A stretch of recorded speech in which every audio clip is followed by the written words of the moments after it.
Have you ever reached the end of the day completely exhausted, yet still couldn't sleep? Not because of pain, not because of a specific worry, just something, a restlessness that had no name.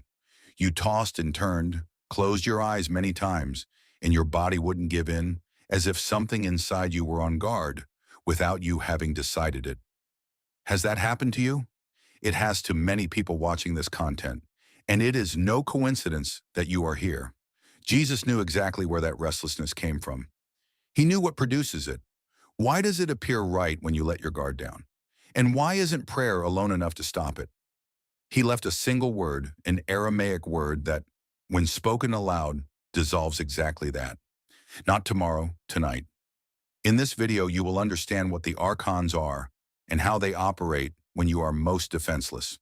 And you will learn why this word disappeared from all translations, and at the end, only at the end, you will receive it. But there is something important. What matters in this video is not just the word, it is everything that precedes it. There is a teaching at the end of this video that changes how everything before it works. If you get there without having listened to the why, you will just have a sound, nothing more. The difference between a word that dissolves and an ordinary sound is not in the letters. It is in knowing what Jesus knew that night. And that night begins here. That night, Jesus locked the door from the inside. It was a small room, stone walls, a mat on the floor, a single oil lamp, the oil almost consumed, the flame trembling. Outside, the city slept. The disciples slept. The world slept. And in that trembling light, Jesus sat alone, motionless.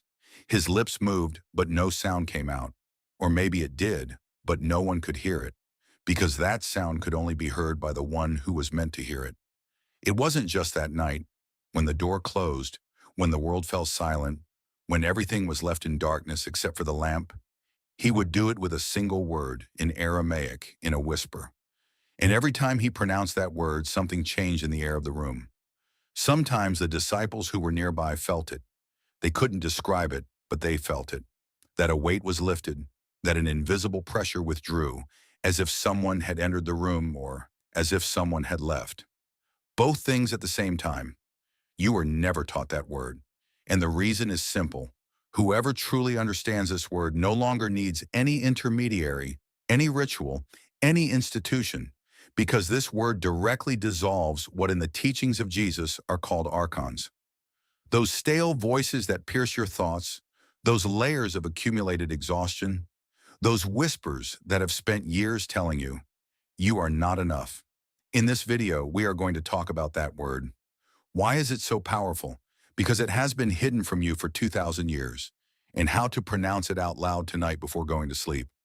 But first, there is something we need to understand. Before giving this word, Jesus always taught his disciples one thing.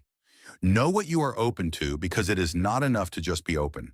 What changes everything is what you are open to. And to understand that distinction, we have to talk about something that has never been explained to you. How do the archons really work? The church never taught them or presented them as demons coming from the outside, invisible enemies attacking you from the exterior. That was wrong, and it was deliberate, because Jesus taught that the archons do not come from the outside. He described them as layers that operate from within, the doubts that repeat for years, the doors that close before you even try. That this isn't going to work anyway. The question of whether I deserve it or not. The thoughts that say, this is enough for me, and do not budge from their place. Those are not your voices. They are structures built inside you, structures you allowed in. And those structures, in the language of Jesus, do not bear the name Archon, meaning false ruler. They rule you, but that authority was never real. Think about this. Has this ever happened in your life? You are about to make a decision. Everything is ready. And right at that moment, a voice emerges from within. But what if just those words, and those few words sometimes rob you of hours, sometimes days, sometimes entire years? You make the decision, but not entirely. You take the step, but dragging your feet, because that voice is still inside. That voice, that is an archon.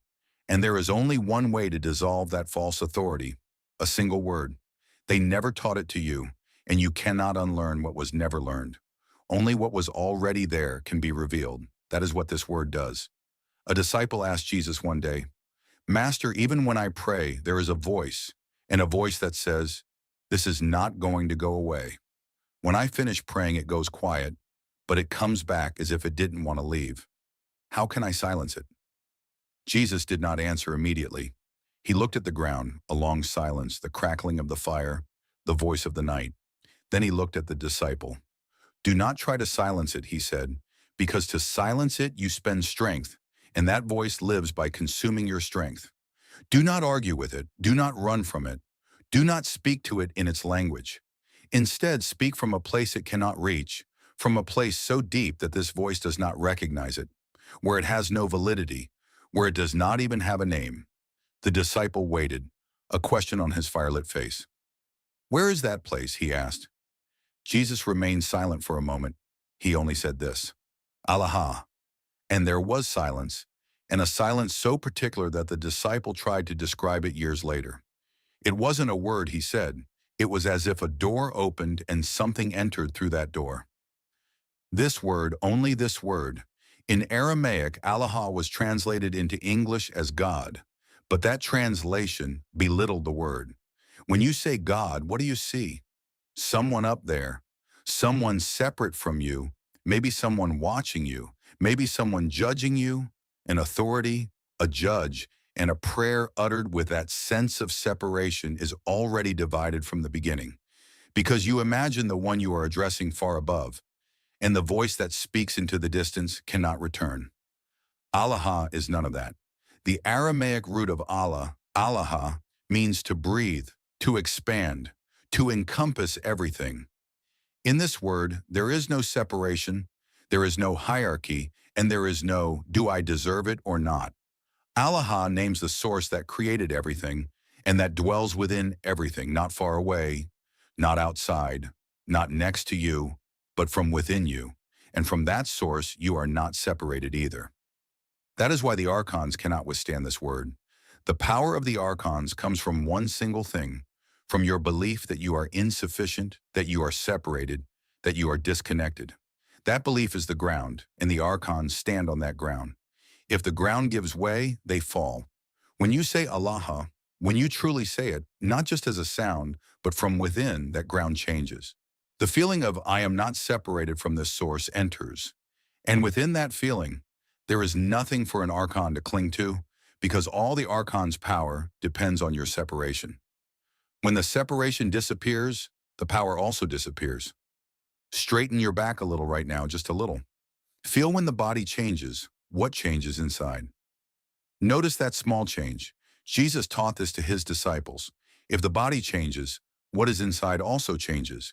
And if what is inside changes, those doors begin to open. The church knew this.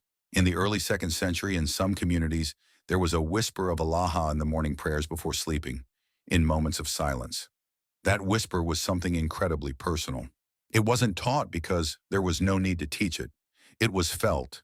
It was passed down from generation to generation, not with hands, but with the voice, with the body, with the expression on the faces that this whisper had touched. Then it disappeared, not all at once, but little by little, when the official liturgy was established, when the voice of the institution was placed ahead of individual whispers. It was silenced, and the manuscripts that emerged from the earth in 1945 in the Nag Hammadi region of Egypt bore the traces of this teaching. This knowledge had never entered the liturgical texts.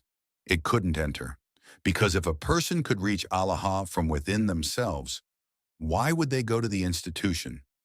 Why would they need an intermediary? Why would they tell someone else, you speak on my behalf? No institution that answers that question honestly can continue to allow that question to be asked. The church did not invent this teaching, it hid it. The difference is enormous. Maybe you grew up in the church, prayed, performed the rituals, and those experiences were real, but they gave you an incomplete map. This video shows the part of that map that was hidden. But now think about this. Have you ever lived a moment like this in your life, in an instant where everything was in its place or everything was falling apart? An unexpected silence arrived, like a breath, as if something opened within that moment, like a door, and you didn't know where that door came from, where it led, but you knew it was real. Maybe it came at a time when the doctors had no answer. Maybe when someone left forever. Maybe one night when you were completely alone, when there was no one. That moment was not a coincidence. It was the first movement of that door that was already open in you, the door of Allah. And you open this video, that is not a coincidence either. In the teachings of Jesus, there are people called pneumatics, those who carry the spiritual spark. These people, and this is not a matter of choice but of recognition, always carried a feeling of, I am in the wrong place. They never quite fit into any institution. They felt alone in the middle of the crowd. Even within religion, they got stuck at some point. They asked, is this it? Is this all there is? And the people around them would sometimes say, you think too much, you ask too much. Why do you get so stuck? As if that depth were a problem, as if that curiosity were an excess. That curiosity is not an excess. It is exactly what Jesus saw. Think about this. If all your life you have been told, you are too much, you ask too much, you think too much, you feel too much, that was not a criticism. It was the system trying to shrink you because that depth you carry inside has a hard time finding a place within the system, and what doesn't find a place is labeled a problem. But Jesus chose exactly those labeled as a problem. Peter, who asked too many questions, Mary, who felt everything from within, all those who did not resign themselves, who kept searching, who never tired of knocking on doors. That too much is the proof of your strength. It is not the voice of the Archon. Put your hand over your heart right now, just for a moment. Feel that heartbeat, that rhythm. That rhythm was not your decision. It started before you were born, and every day, whether you are aware of it or not, it continues. It continues when you pray. It continues when you doubt. It continues when you get tired. It has never stopped. That rhythm is the imprint of Allah in you. And when you say Allah, you are not just pronouncing a word. You are turning toward that imprint, not toward something distant, but toward exactly that heartbeat. And that turn, that precise turn, leaves the Archon with no ground beneath its feet. The ground beneath your feet changes. There is something else I need to tell you before getting to the practice. The reason this teaching did not reach you is not an oversight. It is a chain of decisions that were made very deliberately over centuries. Think of it this way. Over the course of 2,000 years, which knowledge survived and which disappeared? The ones that survived always strengthened the intermediary. The ones that disappeared always strengthened the individual. That is not a coincidence. Allah strengthens the individual. That is why it disappeared. And I want you to notice something. The voice that right now might be saying, this is too simple to be true, that voice is also an Archon, because the system has spent centuries teaching that what is valuable must be complicated, that what is powerful must need preparation, that what is sacred must require an intermediary. But most of what Jesus taught worked exactly the opposite way. The most powerful was the simplest, because a teaching that cannot be put into practice is not a teaching, it is decoration. Allah is not decoration, it is the ground. Now let's talk about what to do tonight. 3 steps, just that. First step, find a moment of silence before going to sleep. Phone aside, close your eyes, keep your back straight. This matters. Jesus taught this especially to his disciples. When the body is kept upright, the inner self is also elevated. When the back is straight, attention and surrender can be sustained at the same time. There is no conflict inside. Both hands in the center of your chest, over your heart. Just feel that heartbeat, that rhythm. Do not pronounce the word yet before that rhythm arrives. First, just feel. Second step, say the word Allah out loud, not in silence with your own voice. A whisper is enough, but let it be a voice. Let the sound of the word pass through your chest. Allah. Lengthen it as you near the end. Lower the volume of your voice. When the word ends, leave a brief silence. Stay in that silence.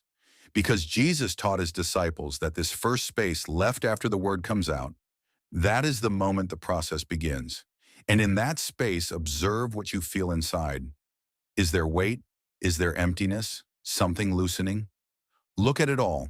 Do not run from anything. because that first feeling shows which layer of the Archon is on the surface, and seeing it is already the beginning of the dissolution. Third step, say a phrase but not a request, a testimony. I am not separated from the source. Just that short, simple, but from within, from that heartbeat that the hand on your heart feels, as if you were speaking to that heartbeat, because it is like that, without materials, without a special place, without a special time. Just you, your voice, and that hand. After this practice, you will hear a voice. That was nonsense, or I didn't feel anything, or the most insidious one, it was fine, but I can't sustain this. That voice is not yours. That voice is the voice of an Archon that is active right at this moment.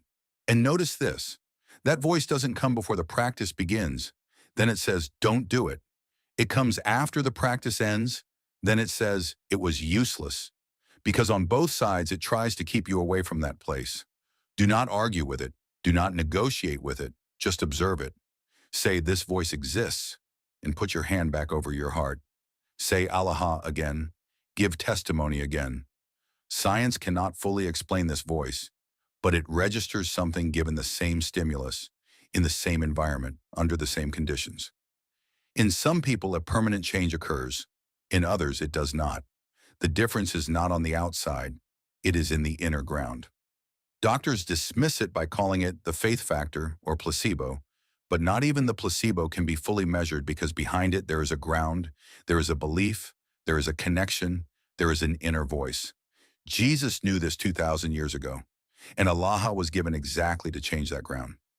Maybe you have already experienced this, perhaps during the illness of a loved one, in a moment of despair, or in a completely unexpected instant. The prayer worked, you can't explain it, but it happened. Within that moment was Allah. You didn't know its name, but you felt that ground. The first day, maybe nothing, maybe something. By the end of the first week, some people notice this. Opening their eyes in the morning is a little easier. That first second wait is a little lighter, subtle, but noticeable. Someone sleeping nearby might ask you that morning, what happened? You seem different. You can't explain it, but you know it. Something shifted. By the first month, you might notice this. Those thoughts that had you trapped for a long time, those circular voices of, but what if, no longer hold you for as long. A distance has opened up. You from over there, that voice from over there, and in that space between the two, something breathes. And that breathing has a name, Allah. But I need to tell you something. Allah, this practice dissolves the internal layers. Jesus taught it, and it is real. But Jesus knew something else. As the inner work deepens, the external layers around us become more visible. Certain places, certain moments, certain nights, especially the night, carry a different weight. And in your difficulty falling asleep, waking up at midnight for no reason, a weight that is there, but you can't say where, just the feeling that something is not right. Does that feeling sound familiar? Maybe it does. Jesus was aware of that too, and he didn't just give words to his disciples, he also taught them how to transform those external layers. In that teaching there was something very simple, something found in kitchens, something known in the Middle East for thousands of years, but which in the hands of Jesus had a very different meaning. The disciples would light it at night before sleeping, not just for the aroma, because there is something the Archons cannot stand. And that thing is a separate conversation, but tonight begins with Allah. Because unless the inner door opens, the external tools do not work with their full strength. First this ground, first this word. I'm going to tell you something about this video. Most people at this point say, oh, that was interesting, and close it, and their life continues from where they left off. But if you carry this word inside, if truly somewhere inside you something moved, this video doesn't ask anything big of you. Just tonight, before going to sleep, try those 3 steps. Place your hand, say Allah. Give testimony. Whatever you feel afterward, you can leave it in the comment box. A single sentence is enough. Or don't write anything, just take it with you, but take it because this word has been waiting for you for 2,000 years. Tonight, it is with you. If this teaching has resonated in the deepest part of your being and you feel it is time to reclaim your inner authority, we invite you to subscribe and like this channel. We are rescuing the ancestral wisdom they tried to hide so that you can transform your present. Join our community and cultivate your awakening. The next treasure of knowledge will be revealed very soon.